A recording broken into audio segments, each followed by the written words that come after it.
Friends,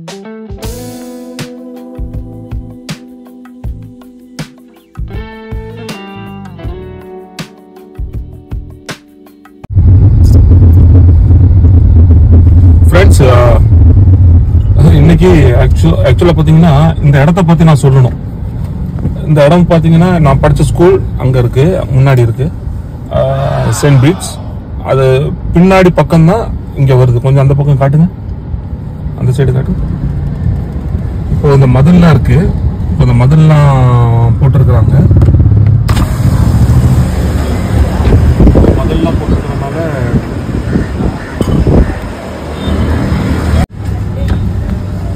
இப்போ மதில்லாம் போட்டிருக்கிறதுனால அது தெரியல, அந்த ஸ்கூல்ஸ் கரெக்டா தெரியல. ஒரு தடவை நான் நினைக்கிறேன் 3rd ஸ்டாண்டர்டோ 4th ஸ்டாண்டர்டு படிக்கும்போது இந்த இடத்துல இதே லொகேஷன் தான், இதே லொகேஷன்ல சத்யா படம்னு நினைக்கிறேன். சத்யா படம், கமல் சத்யா படம் மூவி. அப்போ இங்க இந்த திலீப், கமல் அவங்கெல்லாம் இந்த ரிக்ஷாலேயோ இதுல இருந்து ஒரு ஷூட் பண்ணாங்க. அப்போ நான் என்ன பண்ணேன், இன்டர்வல் டைம் எங்களுக்கு, செகண்ட் இன்டர்வல் டைம் நாங்கள் இந்த சைடு சர்ச் இருக்கோம், எங்கள் கிளாஸ் முன்னாடி இருக்கோம். அப்போ கமல் சார்ட ஷூட்டிங் நடக்குதுன்னு கேள்விப்பட்டு அந்த பின்பக்கம், சர்ச்சுக்கு பின்பக்கம் வந்துட்டோம் நாங்கள். இப்போ எனக்கு ஒரே இது, கமல் சாரை பார்க்கணும், எப்படியாவது பார்த்துடணும் அப்படிங்கிறதுக்காக என்ன பண்ணேன், சரியான பெரிய மதில், ஒரு 12-14 அடி இருக்கும், மேலேருந்து கீழே குதிச்சா. இப்போதான் பில்டிங்ஸ் இருக்கு, கடல் மண்ணு தான் இருக்கும். அதில் குதிச்சு நானும் டேரிஸ் இந்த இடத்துல வந்து நின்று, இங்கே ஒரு இடத்துல எங்கேயோ நின்று அந்த ஷூட்டிங்கை பார்த்தோம். ஷூட்டிங்கை பார்த்துட்டு ஷூட்டிங் நடக்குது, ரொம்ப நேரமாக நடந்துச்சு. அது பிறகு கிளாஸுக்கு போகலை. கிளாஸுக்கு போகாமல் அப்படியே திரும்ப சுற்றிட்டு இந்த பக்கத்தால் சுற்றணும், சாந்தம் சர்ச் வந்துடும். சாந்தம் சர்ச்சில் பேக் சைடு வந்துடும், ஸ்டெப்ஸ் இருக்கும். அங்கே கூட நிறைய படங்கள் ஷூட் பண்ணியிருக்காங்க. கண்ணுக்குள் 100 நிலவா இது ஒரு கனவா, அந்த பாட்டுலாம் அங்கே ஷூட் பண்ணது. இங்க எடுத்த பாட்டு நான் நினைக்கிறேன் போட்டா அந்த பாட்டு, அது இங்க எடுத்த ஷூட்டு. அப்புறம் நாங்கள் திரும்ப இதுக்கு முன்னாடி அப்புறம் ஸ்கூலுக்குள்ள போயிட்டோம். ஸ்கூலுக்குள்ள போன உடனே அடின்னா அடி, நெருப்பு அடிங்க 2 பேருக்கும் அடிச்சு பேரண்ட்ஸ்லாம் வர சொல்லி ஒரு கம்ப்ளைண்ட் ஆச்சு. ஸோ அது இந்த பக்கம் வந்தோடனே எனக்கு அது ஞாபகம் வந்துச்சு, உங்க கூட ஷேர் பண்ணணும்னு. ஷேர் பண்ணியாச்சு. Okay, continue. We are returning back to Anna Nagar, வீட்டுக்கு போய்கிட்டு இருக்கோம். ஸோ அதுதான் நான் சொல்லணும்னு ஆசைப்பட்டிருந்தேன். பார்த்தோன்னே எனக்கு அப்படியே அடிக்கடி வர ஐடியா, ரைட், இன்னைக்கு ஷேர் பண்ணுவோம் அப்படிங்கிறதுக்காக எடுத்த.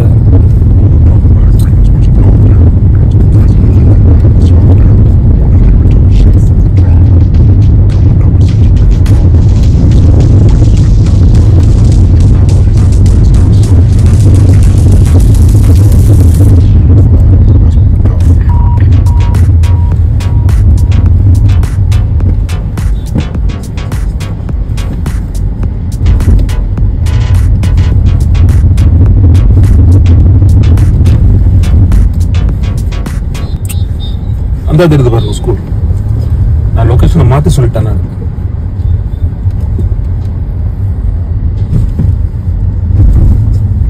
ஸ்கூல், ஸ்கூல் பாருங்க ஃப்ரெண்ட்ஸ், அதான் எங்க ஸ்கூல், நான் படிச்ச ஸ்கூல் செயின்ட் பீட்ஸ். இதுதான் பேக் சைடு, அதுல லொகேஷன், இதுதான் லொகேஷன். அதுதான் லொகேஷன். ஆக்சுவலா ஷூட்டிங் நடந்த இடம் அங்க. நாங்க இந்த பக்கம் தான் இப்படியே குதிச்சு, இதுக்குள்ளாலதான் குதிச்சு. அந்த மதில் தெரியுது பாத்தீங்களா, இந்த பின்னாடி தெரியுது பாருங்க மதில். அதுக்கு பக்கத்துல இருக்கதான் சாந்தோம் சர்ச். சர்ச் தெரியுதா?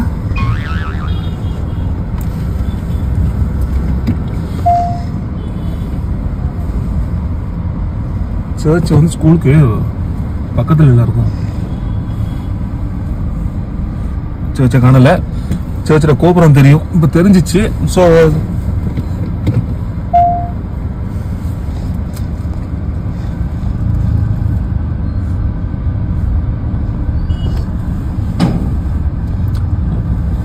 ஸோ இங்க தான் குதிச்சுட்டு நாங்க அந்த இடத்துக்கு போனோம்.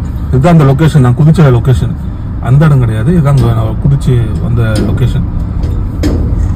ஸோ இப்படியா அப்படியே இது நடந்து முடிஞ்சு ஒரு 2 வீக்ஸ் 3 வீக்ஸ்லயே West Indies and India match நடக்குது சிதம்பரம் ஸ்டேடியத்தில். அப்போ நான் Deepak,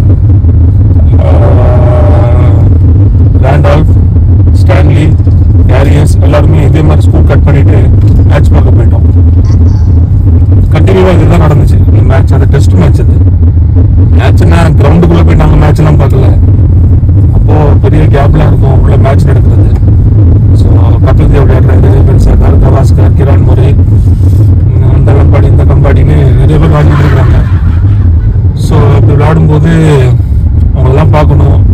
Kourtney Walsh, Patrick Patterson, பின்ன அந்த டீமில் அவங்க சைடில் ஒரு பெரிய group, Vivian Richards, great batsman, அவங்கெல்லாம் பார்க்கறதுக்காக நாங்கள் போயிட்டு அந்த ட்ரிப்ளிகேன் அந்த ரோடு, அது பெல்ஸ் ரோடா ஏதோ ரோடு, அது அந்த ரோட்டில் நின்று நாங்கள் மேட்ச் பார்ப்போம், வெயிலில் நின்று பார்ப்போம்.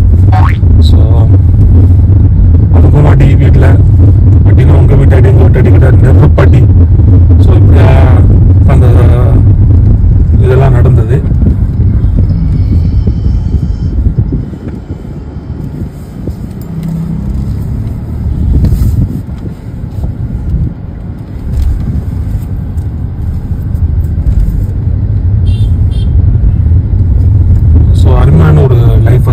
இதெல்லாம் நாங்கள் பண்ணது எப்படின்னா பார்த்தீங்கன்னா, நான் தேர்ட் ஸ்டாண்டர்ட் படிக்கிறேன்.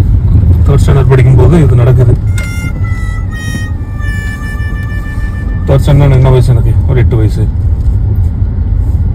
அப்போவே கிரிக்கெட் கிரிக்கெட் கிரிக்கெட் கிரிக்கெட் தான். சினிமாலெல்லாம் பெருசாக இன்ட்ரெஸ்ட் கிடையாது எனக்கு. பட் கமல் சார் எல்லாருக்குமே பிடிச்ச ஒரு ஆக்டர் அவர். ஸோ கமல் சார்னால அதை இறங்கி பார்த்தது. சினிமாவெல்லாம் வந்து எனக்கு பெருசா எப்பவுமே இன்ட்ரெஸ்ட் கிடையாது. சின்னதுல எங்க அப்பா ஷூட்டிங் நிறைய கூட்டிட்டு போவாங்க. ஏவிஎம் போவோம், விஜயா வாகினந்தன் இருந்துச்சு, பரணி ஸ்டுடியோ, நிறைய ஸ்டுடியோஸ். நம்ம இப்போ அடையாள எம்ஜிஆர் அவங்க ஸ்டுடியோ, சத்யா ஸ்டுடியோ. ஸோ இதெல்லாம் போவோம், போயிட்டு வந்துகிட்டே இருக்கிறது தான்.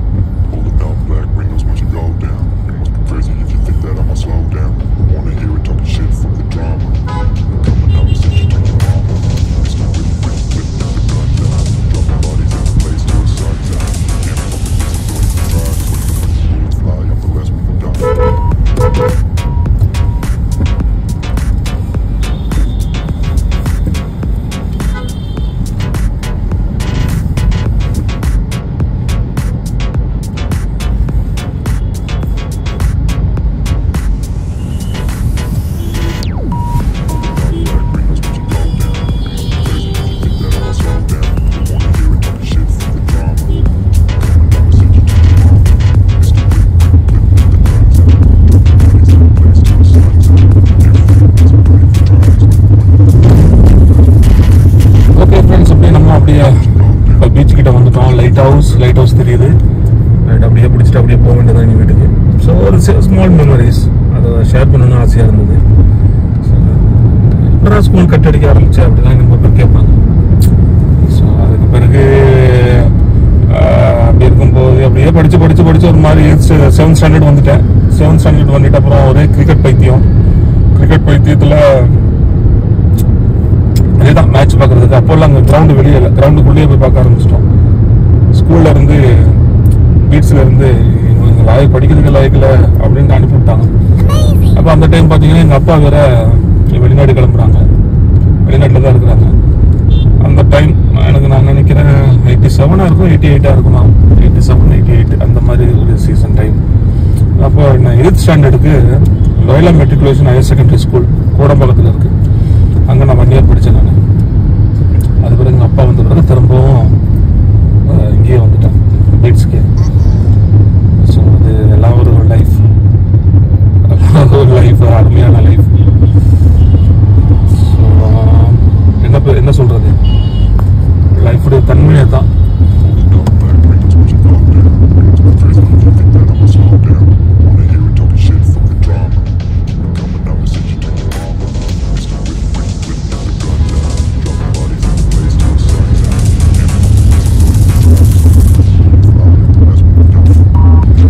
இருக்கிறவங்களோட வண்டி ஓட்டுறது பெரிய விஷயம் சென்னையில். இந்த பக்கத்தில் வாரானுங்கன்னா தெரியாது. ஒருத்தன் வண்டி ஓட்டி கொடுக்குறான் ரோடு சென்டர்ல.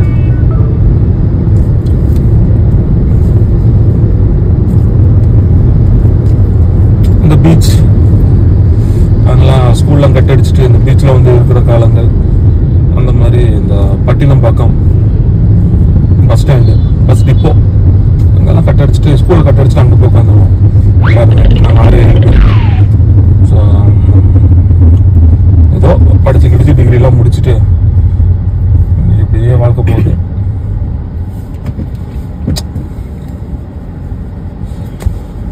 ஃபைன் ஃப்ரெண்ட்ஸ், ஓகே, என்ன பண்ணுறது, அந்த லைஃப் இனி வராது நமக்கு. ஸோ என்ஜாய் பண்ணணும். அக்கா ஸ்கூலில் கட் அடிச்சுலாம் என்ஜாய் பண்ணக்கூடாது. படிக்கிற வயசில் நல்லா படிக்கணும். நாங்கள் அதை மிஸ் பண்ணணும். பட் அது கரெக்டான டைமில் திரும்ப வந்து அது வந்து கிளிக் ஆனனால அந்த படிப்பு வந்து எங்களால் கண்டினியூ பண்ண முடிஞ்சுது. ஸோ சம் ஸ்டூடெண்ட்ஸுக்கு வந்துட்டு அது கிடைக்காது. ஒன்ஸ் தே மிஸ் தேர் அந்த லைஃப்பை வந்து என்ன லைஃப் அது, ஒரு என்ன சொல்லுவாங்க, ஃப்ரெண்ட்ஸோடைய எப்படியும் ஊர் சுற்றிக்கிட்டு இருக்கிற அந்த லைஃப் வந்து அந்த டைம் வந்து அதெல்லாம் after school after the class தான். இது படிக்கிற டைம்ல நம்ம படிச்சுக்கணும், சுற்றணும், ஃப்ரெண்ட்ஸோட இருக்கணும். டெஃபினட்டாக ஃப்ரெண்ட்ஸ் இல்லாமல் லைஃப் இல்லை. ஸோ ஃப்ரெண்ட்ஸோட இருக்கணும். எனக்கு அப்போ இருந்த ஃப்ரெண்ட்ஸ் தான் இன்னைக்கு வரைக்குமே அந்த 11 பேர் தான், என்னோட சேர்த்து 12. புது ஃப்ரெண்ட்ஸ் நிறைய பேர் இருக்காங்க. பட் எந்த அளவுக்கு இந்த ஃப்ரெண்ட்ஷிப் வந்து அவ்வளோ வெயிட்டாக கிடையாது, அதுதான் உண்மை. ஸோ நல்ல லைஃப், நல்ல ஃப்ரெண்ட்ஸ். ஸோ லைஃப் எப்படியோ போகுது. ஓகே, நம்ம இப்படியே போயிட்டு ட்ரிப்ளிகேன் பக்கம் கட் பண்ணிடுவோம். கட் பண்ணி அந்த சைடால் போயிடலாம். ஸோ இது பார்த்தீங்கன்னா நம்ம சென்னை அழகாக இருக்கு பாருங்க. நம்ம சென்னைங்கிற போது இவ்வளோ நாளும் அது மறைச்சி வச்சுருந்தாங்க, மெட்ரோ ஏதோ செய்யறேன்னு சொல்லிட்டு இப்போ திரும்ப ஓப்பன் பண்ணியிருக்கிறாங்க. அழகாக இருக்கு.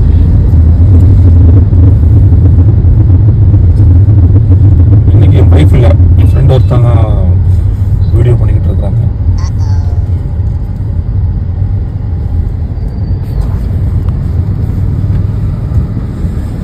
இந்த சிலையெல்லாம் வைக்கணுமா, என்னைக்கு எனக்கு சிலை வைப்பாங்க தெரியல. என்னைக்காவது ஒரு நாள் வைக்கலாம், வைக்காமலும் போகலாம்.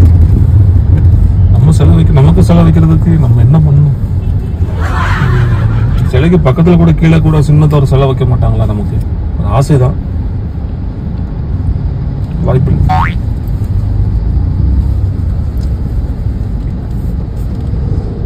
தூரமா கூட வைக்க மாட்டாங்களா என்ன நமக்கு ஒரு சிலை? கடலுக்குள்ள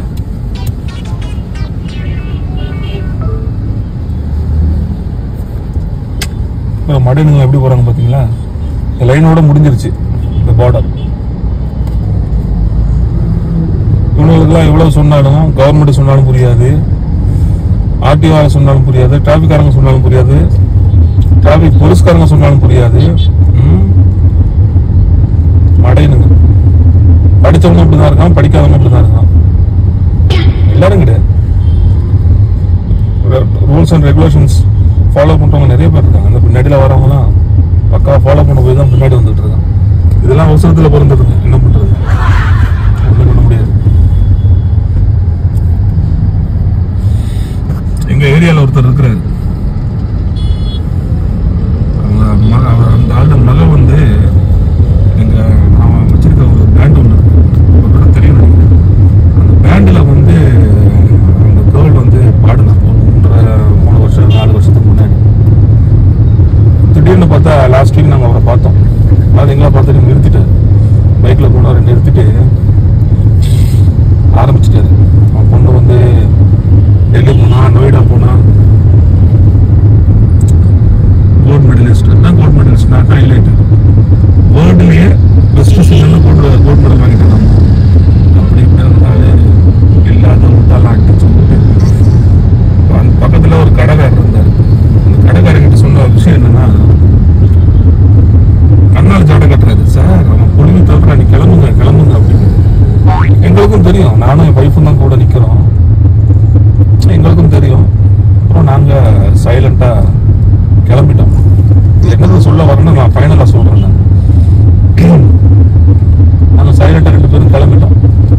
கிளம்பிட்டு கொஞ்ச தூரம் போயிருப்போம். பின்னாடி இன்னொரு பைக்காரர் வந்து எங்களுக்கு ஆன் அடிச்சாரு. ஆன் அடிச்சோன்னா நான் வந்து அந்த வின் ஸ்கிரீனை இறக்கணும். சார் என்ன சொல்லுங்க அப்படின்னு. சார் உங்களுக்கு அவர் தெரியுமா? தெரியுமே. பேர்ல எனக்கு தெரியாது. அதை நான் பொண்ணு வந்து இப்படி வந்து எங்க இதுல வந்து பாடுனாப்புல, அவ்வளவுதான், வேற ஒன்றும் எனக்கு தெரியாது. முன்னாடி அவங்க வீடு இருக்கு அப்படின்னு நான் சொல்லிட்டேன். சொன்னேன், சார் காரை கொஞ்சம் முன்னாடி போடுங்க, நான் உங்கள்கிட்ட கொஞ்சம் பேசணும் அப்படின்னு. இந்த ஆளு சொன்னாம பாருங்க, இந்த ஆளை பத்தி எங்க ஒரே பொண்ணு புராணமா இருக்கு, அடிச்சு விடுறான். அப்படியா அங்க அவார்டு வாங்கினாலும் இங்க அவார்டு வாங்கினாலும் அதுதான் உங்ககிட்ட சொல்லிக்கிட்டு இருந்தான் அப்படின்னா. ஆமா, நீங்க எங்க இருந்தீங்க? நான் அந்த பக்கத்துல பைக் மெக்கானிக் கடையில நின்றுகிட்டு இருந்தேன். நீங்க இந்த கடையில அந்த பங்கு கிட்ட நிற்கும் போது நான் உங்களை பார்த்தேன் பேசிக்கிட்டு இருக்கத அப்படின்னு. இந்த மக்கள் ஏன் இப்படி இருக்கிறாங்க? தற்பெருமைங்கிறது வந்து உண்மைக்குமே நம்மகிட்ட ஒரு டேலண்ட் இருந்து நம்மகிட்ட தற்பெருமை இருந்துச்சுன்னா இப்ப இருக்கு. நிறைய பேர் இருக்காங்க, எனக்கு தெரிஞ்சு நிறைய பேர் இருக்காங்க. அவங்க டேலண்ட் ரியலி இன்பில்ட் டேலண்ட் வந்து அவங்ககிட்ட நிறைய இருக்கு. இப்போ இளையராஜா சார் இருக்கிறாரு, எம்எஸ் விஸ்வநாதன் சார் இருக்கிறாரு, தேவா சார் இருக்கிறாரு. இவங்கெல்லாம் வந்து என்னைக்காவது கீபோர்டையோ ஹார்மோனி பட்டியோ தலைமாட்டில் வச்சு படுத்திருப்பாங்களா? படுத்திருக்க மாட்டாங்க. ஆனா நானு ட்ரம்ஸ் பேடெல்லாம் சின்னதுல என்ன பண்ணுவோம்னா, சின்னதுல ஒரு டைம் வரைக்குமே எல்லாத்தையும் தலைமாட்டிலே வச்சுட்டு படுப்பேன். பெட்ல எனக்கு பெட் இருக்கும், பெரிய பெட்ல எல்லாம் பக்கத்துல வச்சு படுப்பேன். தூக்கம் வரலன்னா எழுதினா ஹெட்ஃபோன்லாம் மாட்டிட்டு ப்ளே பண்ணிக்கிட்டு இருப்பேன். நானும் பெரிய மியூசிஷியன் ஆகிட்டேன். ஒரு ட்ரம்மர், ஓகே, நல்லா ப்ளே பண்ணக்கூடிய ட்ரம்மர். நீ ஏதாவது ஒரு வகையில நீ சாதிச்சிருந்து உன் பொண்ணை பத்தி நீ பெருமையா பேசுறதா இருந்தா பேசலாம். இப்ப நான் வந்து 8th கிரேட் முடிச்சிருக்கேன் ட்ரம்ஸ்ல. நான் என்னைக்காவது எங்கேயாவது போர்டு போட்டு வச்சிருக்கேன், நான் 8th கிரேட் முடிச்சிட்டேன் ட்ரினிட்டி காலேஜ்ல அப்படின்னு எங்கேயாவது நான் வந்து போர்டு போட்டு வச்சிருக்கேன்னா இல்லை. பொண்ணை பத்தி எனக்கு தெரியும். உண்மைக்கும் உங்ககிட்ட டேலண்ட் இருந்தா நீ பேசு. டேலண்ட் இல்லையா, மூடிக்கிட்டு கம்முன்னு ஏன் அளந்து தள்ளிக்கிட்டு இருக்கிறீங்க? அளக்குறனால என்ன? அதுவும் அவங்க கிறிஸ்டியன்ஸ் சொல்லிக்கிறாங்க. வந்தா அந்த பொண்ணை நாங்க வந்து எங்க பேண்ட்ல இருந்து நாங்க நிறுத்தினோம். டோட்டலாவே வரக்கூடாது, நாங்க தான் ஸ்டாப் பண்ணோம். எல்லாருமே பேசி இந்த பொண்ணு எங்க டீமுக்கு சரி வராது அப்படின்னு அந்த இது வரும், இதை வந்து அப்படியே ஃபுல்லா ஸ்டாப் பண்ணோம். ஸ்டாப் பண்ணி 2வது 3வது வருஷமே எங்களுக்கு முதல் ட்ரிப் அந்த பேண்டோட ஜெருசலேம் போயிட்டு ப்ளே பண்ணிட்டு வந்தோம். ஸோ அப்படியே ஒரு 3 ட்ரிப்பு ஜெருசலேம் போயிட்டு வந்துருக்கோம். ஸோ இதுதான் இதை வந்து நான் இது வரைக்கும் நான் பப்ளிக் பண்ணதே கிடையாது. நான் ஃபேஸ்புக்லயோ யூடியூப்லயோ எதுலையுமே போட்டு நான் வந்து அது எனக்கு அவசியம் இல்லாத ஒன்று, அவசியமே கிடையாது. அதே மாதிரி என் ஃப்ரெண்ட்ஸ் மாதிரி இருக்காங்க, எல்லாமே டிபார்ட்மெண்ட்ல இருக்காங்க, நான் சொல்லியிருந்தேன், அட்வொகேட்ஸ் இருக்காங்க. ஸோ அவங்க நாங்கெல்லாம் ரைடு போவோம். ரைடு போனோடனே அவன் என்கிட்ட சொல்லுவான், மச்சி போட்டுறாதடா, யூடியூப்ல ஃபேஸ்புக்ல போட்டுறாத, இப்போ நம்ம டியூட்டி பார்க்காம இதுதான் பண்ணிட்டு இருக்கோம்னு நினைச்சிருவானுங்க, போட்டாத. நியாயமான பேச்சு, இதுதான் கரெக்டான வார்த்தைகள், கரெக்டான பேச்சும் இதுதான். அதை விட்டுட்டு தன்னைத்தானே பெருமையா பேசுற அளவுக்கு உன்கிட்ட என்ன இருக்கு, உன் பொண்ணுகிட்ட என்ன இருக்கு? எல்லாம் ஒரு பெரிய காமெடிங்க, எல்லாம் பெரிய காமெடி. இதெல்லாம் சொல்லி சொன்னா சிரிச்சுக்கிட்டே இருக்கலாம் நைட்டா. இவங்கெல்லாம் ஏன் இப்படி இருக்கிறாங்க?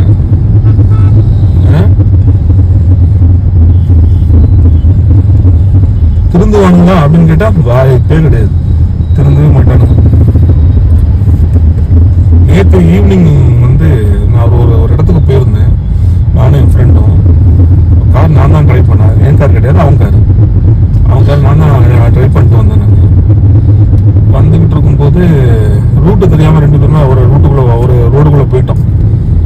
போய் பார்த்தா அங்க ஒரு டாஸ்மார்க்னா ஒரு இது சாராய கடை. அதுக்கு முன்னாடி கூட்டம் தான், ஒரு 500 பேர் நிக்கிறாங்க. குடிங்கடா, குடிக்க அடிமையை கிடக்குறீங்கன்னா நான் கேட்கிறேன். குடிங்க, நானும் உத்தமெல்லாம் கிடையாது, நானும் குடிக்கிறவன் தான். நான் இந்த மாதிரிலாம் கிடையாது. 10 நாளைக்கு ஒருக்கா குடிக்கிறதே பெரிய விஷயம். நான் என் ஃப்ரெண்ட்ஸ் மாதிரி அப்படிதான். அதனால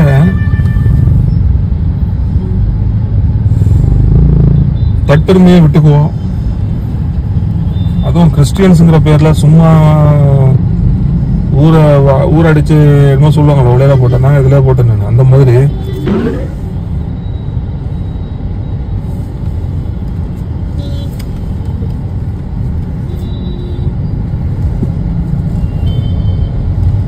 ஜிபி ரோட்ல ஒரு சின்ன ஒர்க் இருக்கு, அதை முடிச்சுட்டு அப்படியே வீட்டுக்கு போக வேண்டியதான். ஸோ ஃப்ரெண்ட்ஸ், நான் இதோட வீடியோ முடிச்சுக்கிறேன். இவங்களெல்லாம் பற்றி பேசியோ இவங்கள பற்றி இது பண்ணுறது ஒன்றுமே கிடையாது. ஸோ மக்கள் நீங்களா திருந்திக்குங்க. நான் சொல்கிறது அந்த மாதிரி மக்களை, நல்ல மக்கள் எவ்வளோ பேர் நம்ம மக்கள் மத்தியில் இருக்கிறாங்க. எவ்வளவு பணம் இருந்தாலும் எவ்வளோ திறமை இருந்தாலும் எதுவுமே இல்லாத மாதிரி சிம்பிளாக இருக்கிறவங்க 1000 பேர் இருக்காங்க. நான் பார்த்துருக்கேன். 1 2 இந்த மாதிரி தக்குறிங்க இருக்கு. அவங்களெல்லாம் கணக்கெடுக்க வேண்டாம். நல்லவங்களை நம்ம கண்ணுக்கு முன்னுக்கு வச்சு அவங்கள ஃபாலோ பண்ணி நம்ம லைஃப்பை மூவ் பண்ணுவோம். ஸோ ஃப்ரெண்ட்ஸ், அடுத்த வீடியோவில்